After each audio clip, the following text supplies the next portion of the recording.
ovih prostora izrazimo naše zadovoljstvo, ali prije svega našu brigu i naš usvojeni takozvani zakon o vjeroispovjedanju. Želim večeras da se zahvalim članovima Srpskog foruma građana Crne Gore koji su neumorno pomagali da se ovaj ukup dogodi. Također želim da koristim priliku da pošaljem večeras nekoliko poruka naših radičara. Nažalost, ovaj večerašnji skup niti je lijepog, niti je veselog povoda. Nas je ovdje, kao i našu goloruku braću, sa njihovim sveštenstvom po čitavoj Crnoj Gori okupila činjenica da danas sebi u nevjerici postavljamo na Njegoševo pitanje je li javlje od sna smućeniji. Draga braćo, koja ste u otrvu, koja večeras, kao i zadnjih 8 večeri, na ulicama Berana, Bijevog polja, Herceg Novog, Podgorice, Nikšića, Lužnina, Kotora, Cipta, Murinog, Pljevalja, Andrijevice, Vojkovca, Kolašina, Bara, Danilovgrada, pa čak i na ulicama Rožaja i Lučina, branite pravo, pravdu i vjeru. Znajte da nam nije lako, da vas iz daljine i težine nemoćni da išta učinimo. Gledamo kako se viteški, uspravno, ponosno i sa vjerom u Boga borite za spasenje naših svetinja. Znajte i da vrlo dobro znamo kakva horda bezumnih bezbožnika kidiše na vas i na vašu djecu. I dođe nam da puknemo i da plačemo od nemoći i tuge, a i da poletimo od sreće i ponosa dok vas gledamo kako im baš onako srpski prkosite noseći uz vas krst časni i slobodu zlatnu kao jedine oružje i jedini cilj. Ali niste sami u ovoj istorijskoj borbi. Bratska podrška ovih dana stiže sa svih strana. Iz Beograda, Sremskih Karlovaca, Novog Sada i Obrenovca. Iz Prijepolja, Priboja, Jagodine i Niša. Iz Mitrovice, Leposavića, pa čak i Gračanice. Iz Trebinja, Nevesinja, Foče, Bileće, iz Banja Luke, iz Prijedora, pa sve preko Ljubljane, evo večeras iz Ciriha, čak iz dalekog Čikaga i dalekog Pekinga svakodnevno stižu poruke solidarnosti i podrške. Tako se i mi večeras u ovom svetom hramu pomolismo Bogu da vam podaje snage, vjere, ljubavi i nade kako biste istrajali u borbi i položili ovaj veliki i teški istorijski ispit. Budite sigurni, draga braćo i sestre zavičaju, da ste danas na pravoj strani istorije i da su uz vas Bog i pravda, a sa njima Sotoran i kriv. Put Božji, draga braćo i sestre, nikada nije bio lak. Ponekad je bio i krvav, ali je uvijek bio itekako častan. Naš narod u Crnoj Gori nije na ulici izvela ni jedna politička stranka, ni jedna, kako kažu oni u podgoričkim foteljama, strana služba, niti bilo koja treća zemaljska sila. Organizator opštenarodnog bunta u Crnoj Gori je sami Gospod Bog i svi njegovi sveci. I zbog toga pozivamo u našu braću koja pripadaju policijskim snagama Crne Gore. Bacite pendreke i oklope i stanite uz vaš narod. Jer Boga i svece hapsiti ne možete, a u narodu straha više nema. Patrijarh Pavle nas je u svoje vrijeme pozivao da budemo ni manje ni više nego ljudi. Pa posle 30 godina suzavca od obacača, šok bombi, pendreka i marica u službi Mila i njegove bratije je došlo vrijeme i zadnji trenutak da je vi, dragi policajci, ostanete upamćeni Bogu i narodu kao ljudi, a ne kao Milovi dželati. Imate i vi porodice i djecu sa kojima želite u miru da proslavljate krsne slave, Božić i Vaskrs. Ne plaća vas Milo da štitite njega od naroda, nego vas plaća narod da budete zastupnici njegovi. Zato se napokon osvijestite i budite kao nikšićki policajac Miloje Šćepanović, koji je skinuo svoju značku sa uniforme jer nije htio da nasrće na svoju braću, kumove, rođake i komšije. Ili kao oni vatrogasci iz Bara koji su ponosno prije neku noć odbili da asistiraju vodenim topovima Milovim specijalcima.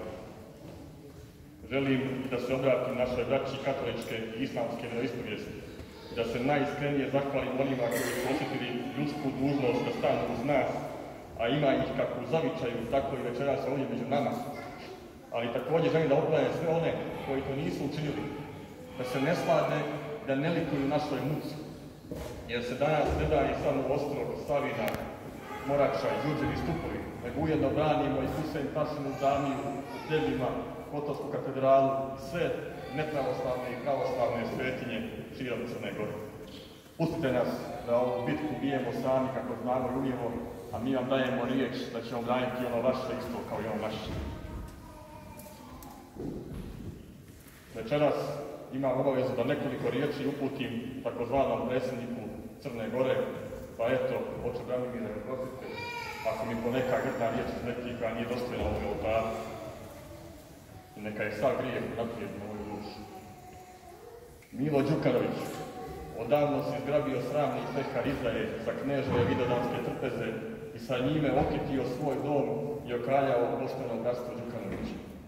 Nema ničeg novog ni u tome što iz tog istog pehara svakodnevno ispijaš u pocjeno vino dok prebrojavaš poltronstvom zarađene dolare.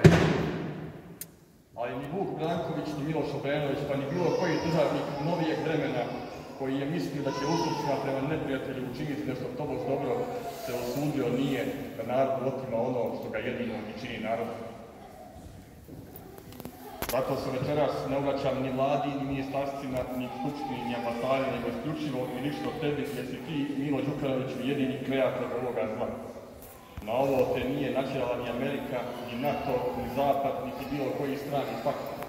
Ovo je samo rezultat tvog sujetnog i bolesnog nagona za pohlepom, za ličnom osjećom prema onima koje svih ovih godina nisi uspio da kupi za predočak na stotinu tvojih bezrednih evra. I mislio si da je dovoljno da ih u sitne sate 26. decembra istužiš 45 krakova tvoje poznate hobotnice kako bi pritisnuli skupštinski tašter i izglasali ono što ti nazivaš zakonom o slobodi i o istinitosti. Pa neka ti milo bude poručeno ovih dana iz svih crnogorskih i okolnih gradova kao i večeras iz grada Ciriha, malo morge Milaš neće proći, ne damo ti naše zvezde. I ne zato smo mi jači od tebe, a jesmo, i ne zato smo mnogo pošteniji od tebe, a to i nije toliko teško biti, nego zato što si Milo Đukanović sa tvojim sramnim potpisom uperio prste tamo gdje nisu smili. Uperio si prste tamo gdje u miru počivaju kosti naših predaka. Uperio si prste tamo gdje nas dočekuje mir i stamljeno. Tamo gdje se ljudi vjenčavaju i gdje nam se djeca krštavaju. Tamo gdje svijeće palimo pokojnima, gdje se za zdravlje volimo živimo. Tamo gdje smo jedino Bogu, a ne tebi, pokorni i gdje smo svi u Hristu saborni. I tu sabornost nam, Milo Đukanoviću, ne možeš iz duša izbiti niti s pendrecima na silu naći. Jer nema više zelenaša i bijelaša i prošlo je vrijeme partizana i četnika i ne dijelimo se više na Momira i Mila niti na Srbe i Crnogorce, već isključivo na ljude i neljude i na vjeru i nevjeru. Znam, vladat ćeš Milo Đukanoviću još neko vrijeme i nije to neki problem, neka ti se sreće. Ali pametniji i od tebe i od mene su nas odavno naučili da je zemaljsko za malena carstvo. I šta ćeš onda, maleni grešniče, kad ti jednoga dana to tvoje carstvo propadne? Nisi dostojan da ti pomenem ime, a kamoli da te pitam sa čime ćeš pred Milošem. Ali te sa ovoga svetog mjesta večeras moram pitati sa čime ćeš pred tvoga djeda Blaža, koji je svoj život davne 43. godine položio, braneći kao časni srpski oficir onaj isti otovski manastir na koji ti danas urnišeš, ne bi li pokrao još i ono nebesko. Zato te pozivam da se urazumiš i da staviš usvojenu lakrdiju od zakona van snage ako imalo čovjeka još neđe u tebi postoji. I ako misliš da poštediš tvoja pokoljenja od ljage, jer će čast i bruka i u tvom slučaju živjeti dovijek. A kada kreneš za koji dan da nam kurtoazno i svojstvu predsjednika čestitaš božićne blagdane i da nam poželiš mir i blagostanje, znaj da ti svaka crnogorska i srpska porodica sa one strane ekrana poručuje da lažeš. Za kraj, draga braćo i sestre, želim da vas podsjetim na nedavni poziv našeg glumca Slaviše Čurovića iz Beograda, koji je sve crnogorske naseljenike pozvao da krenemo kući kad dođe taj sudbonosni trenutak odbrane. I da mu poručim u ime svih nas, dragi brate Slaviša, kada dođe dan za negdan, svi ćemo krenuti kući i stajat ćemo rame uz rame sa tobom na braniku naših svetinja i naše djedovine. Bićemo na visini zadatka i zajedno ćemo ponoviti onu Njegoševu, neka bude borba neprestana, neka bude što biti ne može. Vječno da su nas srpske svetinje, amin Bože. Da.